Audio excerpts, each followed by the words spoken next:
গল্প পিয়নের আসরে সবাইকে স্বাগত জানিয়ে শুরু করছি আজকের গল্পের আসর।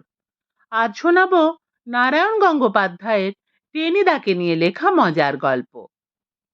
শুরু করছি আজকের গল্প, পরের উপকার করিও না। আমি, প্যালারাম, ক্যাবলা আর হাবুল সেন তিনজনে নেহাত গো বেচারার মতো কাঁচুমাচু মুখ করে বসে আছি। তাকিয়ে আছি কাঠগড়ায় আসামির দিকে। তার মুখ আমাদের চেয়েও করুণ। 6 ফুট লম্বা অমন জোয়ানটা ভয়ে কিন্নর মতো কুঁকড়ে গেছে। গন্ডারের খাঁড়ার মতো খাড়া নাকটাও যেন চেপসে গেছে একটা থ্যাবড়া ব্যাঙের মতো। সাধু ভাষায় যাকে বলে দস্তুর মতো পরিস্থিতি। কে আসামি? আর কে হতে পারে? আমাদের পটলডাঙ্গার সেই স্বনামধন্য টেনিদা। গড়ের মাঠে গোড়া ঠাঙানো সেই প্রচন্ড প্রতাপ এখন একটা চায়ের কাপের মতো ভ্যাবাচাকা হয়ে গেছে। চায়ের কাপ না বলে চিরতার গেলাসও বলতে পারা যায় বোধ হয়। হুজুর ধর্মাবতার! ফরিয়াদি পক্ষের উকিল লাফিয়ে উঠলেন।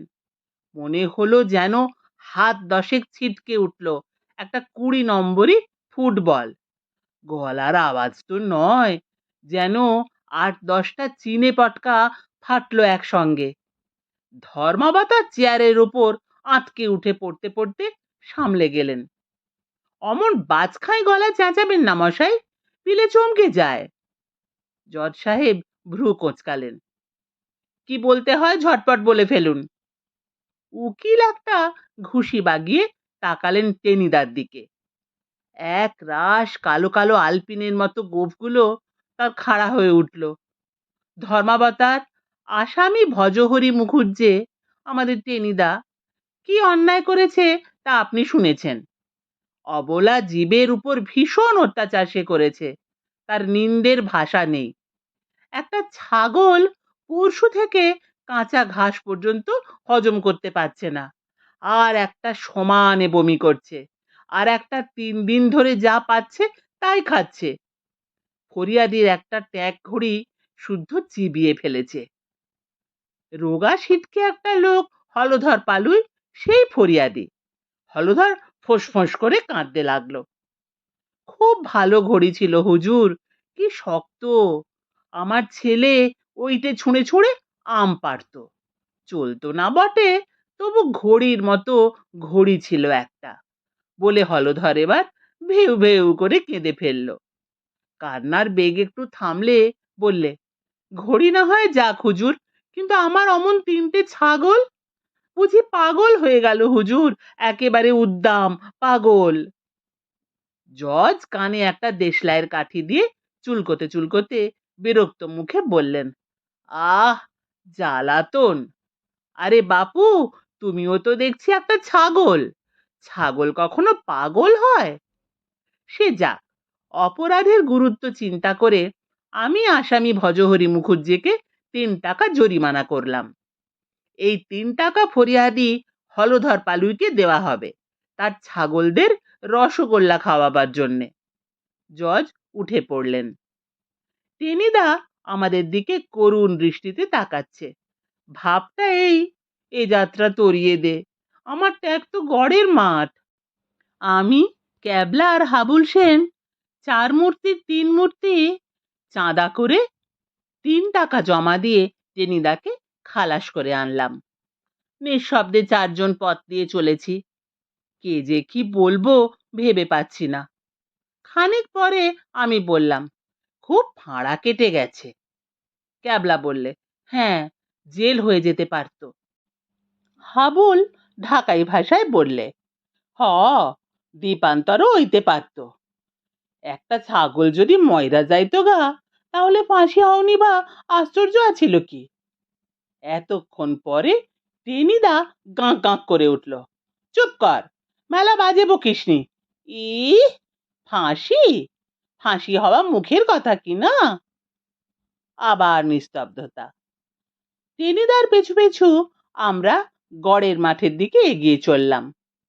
খানিক পরে আমি আবার জিজ্ঞাসা করলাম, চানাচুর খাবে টেনিদা? না। টেনিদার মুখে চোখে একটা গভীর বৈরাগ্য। আইসক্রিম কিনুম? হাবুল সেনের প্রশ্ন। কিচ্ছু না। টেনিদা একটা বুক ফাটা দীর্ঘশ্বাস ফেলল। মন খিঁচড়ে গেছে, বুঝলি প্যালা, সংসারে কারুর উপকার করতে নেই। আমি বললাম, নিশ্চয় না, উপকারীকে বাঘে খায়, ক্যাবলা বললে। আমার মনের কথাটা বলে দিয়েছিস, বলে টেনিদা ক্যাবলার পিঠ চাপড়ে দিলে। ক্যাবলা উ উ করে উঠল। হাবুল বললে, বিনা উপকারী যখন পৃথিবী চলতেছে, তখন উপকার করতে গিয়া খামোখা ঝামেলা বাড়াইয়া হইব কি? যা কইছস।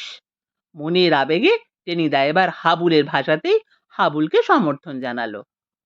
তারপর গর্জন করে বললে, আমি আর একখানা নতুন বর্ণ পরিচয় লিখব। তার প্রথম পাঠ থাকবে, কখনো পরের উপকার করিও না। ক্যাবলা বললে, সাধু সাধু। টেনিদা দাঁত খিঁচিয়ে বললে, সাধু?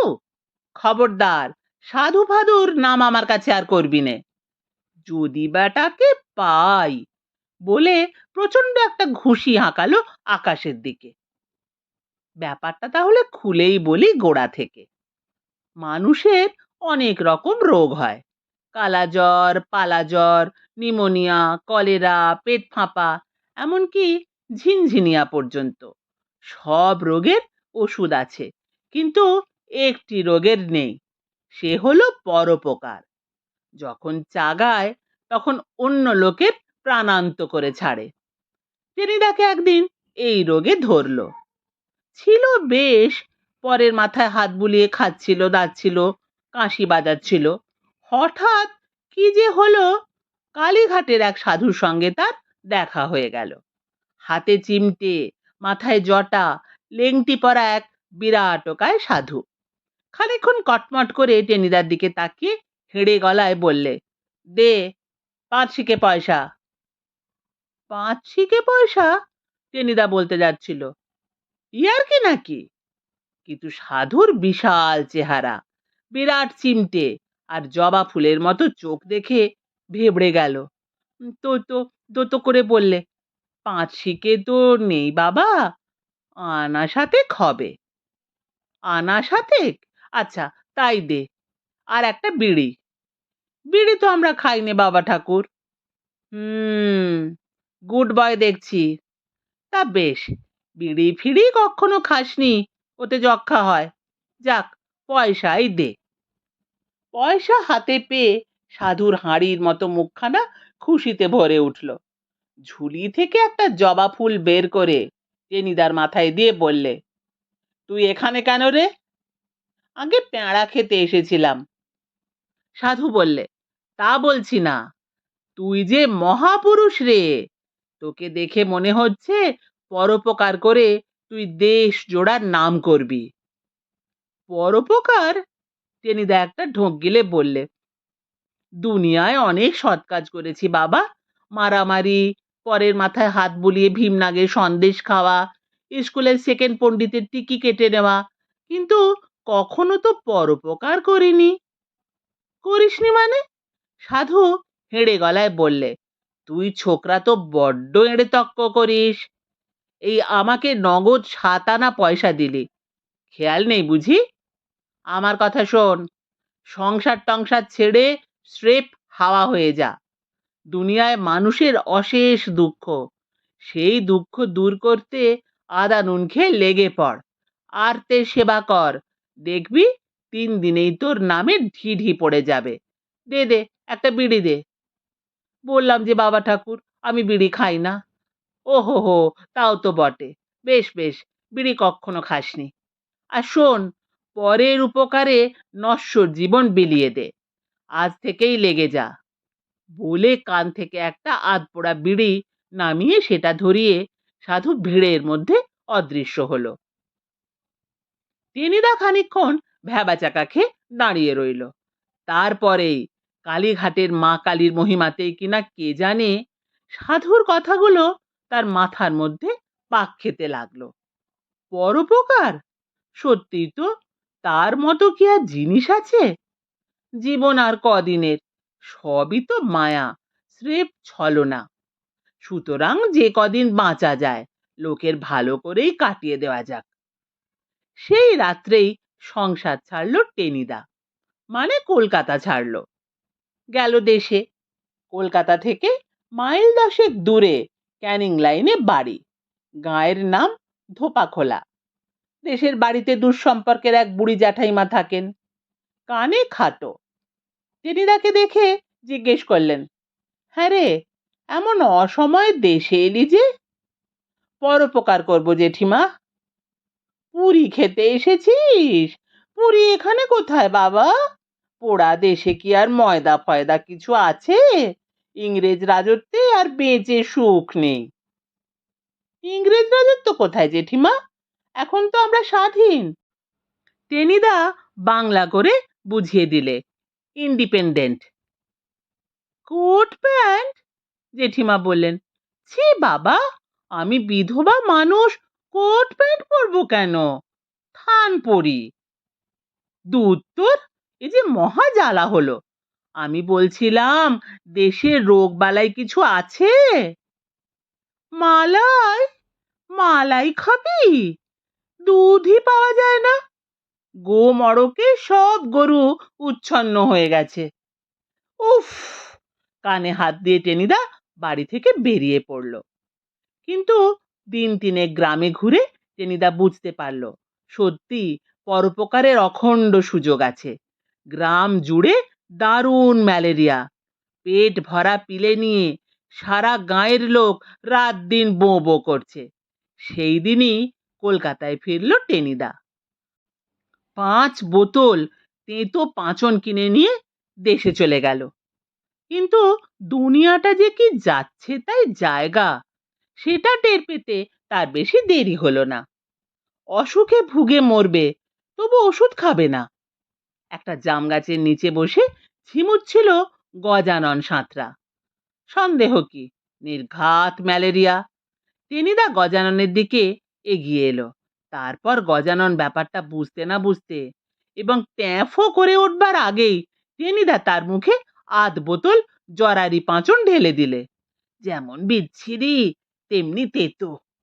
আসলে গজাননের জ্বর ফর কিচ্ছু হয়নি, খেয়েছিল খানিকটা তাড়ি। যেমন পাঁচন পড়া, নেশা ছুটে গিয়ে তড়াক করে লাফিয়ে উঠল। তারপর সোজা মার মার শব্দে টেনিদাকে তাড়া করলো। কিন্তু ধরতে পারবে কেন? লম্বা লম্বা ঠ্যাং ফেলে টেনিদা ততক্ষণে পগার পার। কি সাংঘাতিক লোকেই গজানন! পরোপকার বুঝলো না টেনিদার মধ্যে আজ মহাপুরুষ জেগে উঠেছে। তবু হাল ছাড়লে চলবে না। পরের ভালো করতে গেলে এমন কিছু না কিছু হয়। মনকে সান্ত্বনা দিয়ে টেনিদা স্বগতোক্তি করলে, এই দেখো না বিদ্যাসাগর মশাই। পরদিন বিকেলে সে গেল গ্রামের পাঁচু মামার বাড়িতে। একটা ভাঙা ইজি চেয়ারে শুয়ে পাঁচু মামা উফ আহ করছেন। কি হয়েছে মামা? বগল থেকে পাঁচনের বোতলটা বাগিয়ে দাঁড়ালো টেনিদা। এই গেঁটে বাত বাবা, গাঁটে গাঁটে ব্যথা, করুণ স্বরে পাঁচু মামা জানালেন। বাত? ও! টেনিদা মুহূর্তের জন্য কেমন যেন দমে গেল। তারপরেই উৎসাহের চিহ্ন ফুটে উঠল তার চোখে মুখে। আর ম্যালেরিয়া? ম্যালেরিয়া কখনো হয়নি? হয়েছিল বৈকি, গত বছর। হতেই হবে, বিজ্ঞের মতো গম্ভীর গলায় টেনিদা বললে। ওই হলো রোগের জ্বর, ওই ম্যালেরিয়া থেকেই সব। কিন্তু ভেবো না, বাত ফাত সব ভালো করে দিচ্ছি। ভালো করে দিবি? পাঁচু মামার মুখে চোখে কৃতজ্ঞতা ফুটে বেরোলো। তুই তাহলে ডাক্তার হয়ে এসেছিস? কই শুনিনি তো। ডাক্তার কি বলছো মামা? তার চেয়েও ঢের বড়, একেবারে মহাপুরুষ। অগাধ বিস্ময়ে পাঁচু মামা হাঁ করলেন। টেনিদার দিকেই মুখ করেছিলেন, কাজেই হাঁ করার সঙ্গে সঙ্গেই আর কথা নয়, সোজা জরারি পাঁচন চলে গেল মামার গলার মধ্যে। উয়াক উয়াক! ওরে বাবা রে, ডাকাত রে, মেরে ফেললে রে। উক, উক, গেছি গেছি। পাঁচু মামা হাহাকার করে উঠলেন। টেনিদা ততক্ষণে বাড়ির চৌহদ্দির বাইরে শুনতে পেল ভেতর থেকে মামা অশ্রাব্য ভাষায় তাকে গাল দিচ্ছেন। তা দিন, তাতে কিচ্ছু আসে যায় না, পরোপকার তো হয়েছে, এর দাম মামা বুঝবে যথা সময়ে। তৃপ্তির হাসি নিয়ে টেনিদা পথ চলল। খানিক দূর আসতেই চোখে পড়ল একটা আম গাছ তলায় একটি বছর আটেকের ছেলে দাঁড়িয়ে প্রাণপণে চেঁচাচ্ছে। এই, কি নাম তোর? ছেলেটা ফোঁপাতে ফোঁপাতে বলল, লাড্ডু। লাড্ডু? তা অমন করে কাঁদছিস কেন? চোখের জলে যে হালুয়া হয়ে যাবি, আর লাড্ডু থাকবি না। কি হয়েছে তোর? বড়দা চাঁটি মেরেছে। কেন? তোকে তবলা ভেবেছিল বুঝি? না, লাড্ডু বললে, আমি কাঁচা আম খেতে চেয়েছিলাম। এই কার্তিক মাসে কাঁচা আম খেতে চেয়েছিস? শুধু চাঁটি নয়, গাঁটটা খাওয়ার মতো শখ। টেনিদা চলে যাচ্ছিল, কি মনে হতেই ফিরে দাঁড়ালো হঠাৎ। তোর টক খেতে খুব ভালো লাগে বুঝি? লাড্ডু মাথা নাড়ল। হুম, নির্ঘাত ম্যালেরিয়ার লক্ষণ। তোর জ্বর হয়? হয় বই কি। তবে আর কথা নেই। টেনিদা বোতল বের করে বললে, হাঁ কর। লাড্ডু আশান্বিত হয়ে বললে, আচার বুঝি? আচার বলে আচার, দুরাচার, কদাচার, সদাচার, সকলের সেরা এই আচার। হাঁ কর, হাঁ কর ঝটপট। লাড্ডু হাঁ করলো। তার পরের ঘটনা খুব সংক্ষিপ্ত। বাপরে, মারে, বড়দারে বলে লাড্ডু চেঁচিয়ে উঠল। টেনিদা দ্রুত পা চালালো। বাপ! পিঠের ওপর একটা ঢিল পড়তেই চমকে উঠল টেনিদা। লাড্ডু ঢিল চালাচ্ছে, অতএব জপলায়তে এবং প্রাণপণে। লাড্ডু বাচ্চা হলেও ঢিলে বেশ জোর আছে, হাতের তাকও তার ফসকায় না। কিন্তু আর চলে না, গ্রামের লোক ক্ষেপে উঠেছে তার ওপর। বাড়ির ত্রিসীমানায় দেখলে হৈ হৈ করে ওঠে, রাস্তায় দেখলে তেড়ে আসে, তাকে দেখলে ছেলেপুলে পালাতে পথ পায় না। জ্যাঠাইমা বললেন, তুই কি শুরু করেছিস বাবা? লোকে যে তোকে ঠ্যাঙাবার ফন্দি আঁটছে। টেনিদা গম্ভীর হয়ে রইল। পরে বললে, পরের জন্য আমি প্রাণ দেব জেঠিমা। কি বললি? ঘরের লোকের কান কেটে নিবি? কি সর্বনাশ! ওগো, আমাদের টেনু কি পাগল হয়ে গেল গো? মরা কান্না জুড়লেন জ্যাঠাইমা। উদাস ব্যথিত মনে পথে বেরিয়ে পড়ল টেনিদা। কি অকৃতজ্ঞ নরাধম দেশ! এই দেশের উপকারের জন্য সে মরিয়া হয়ে ঘুরে বেড়াচ্ছে, অথচ কেউ বুঝছে না তার কদর। ছি ছি, এই জন্যই দেশ আজ পরাধীন, থুড়ি স্বাধীন। কিন্তু কি করা যায়, কিভাবে মানুষগুলোর উপকার করা যায়? টেনিদা শূন্য মনে একটা গাছতলায় এসে বসলো। ভরা দুপুর, কার্তিক মাসের নরম রোদের সঙ্গে ঝিরঝিরে হাওয়া। আকুল হয়ে চিন্তা করতে করতে হঠাৎ চটকা ভেঙে গেল। একটু দূরে একটা নিম গাছের নিচে একটা ছাগল ঝিমুচ্ছে। ঝিমুচ্ছে? ভারী খারাপ লক্ষণ। এখানকার জলে হাওয়ায় ম্যালেরিয়া ছাগলকেও ধরেছে, ধরাই স্বাভাবিক। আহা, অবলা জীব! উপকার করতে হয় তো ওদেরই, কেউ কখনো ওদের দুঃখ বোঝে না।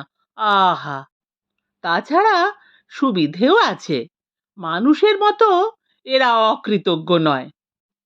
উপকার করতে গেলে তেড়ে মারতেও আসবে না। ঠিক কথা, আজ থেকে সেই অসহায় প্রাণীগুলোর ভালো করাই তার ব্রত। ছি ছি, কেন এতদিন তার এ কথা যে মনে হয়নি। পাঁচনের বোতল বাগিয়ে নিয়ে টেনিদা ছাগলের দিকে পা বাড়ালো। তারপর তারপরের গল্প তো আগেই বলে নিয়েছি। শুনছিলেন নারায়ণ গঙ্গোপাধ্যায়ের টেনিদাকে নিয়ে লেখা মজার গল্প পরের উপকার করিও না। কেমন লাগলো কমেন্ট করে জানাবেন। ফিরে আসছি আবার কোনো নতুন গল্প নিয়ে।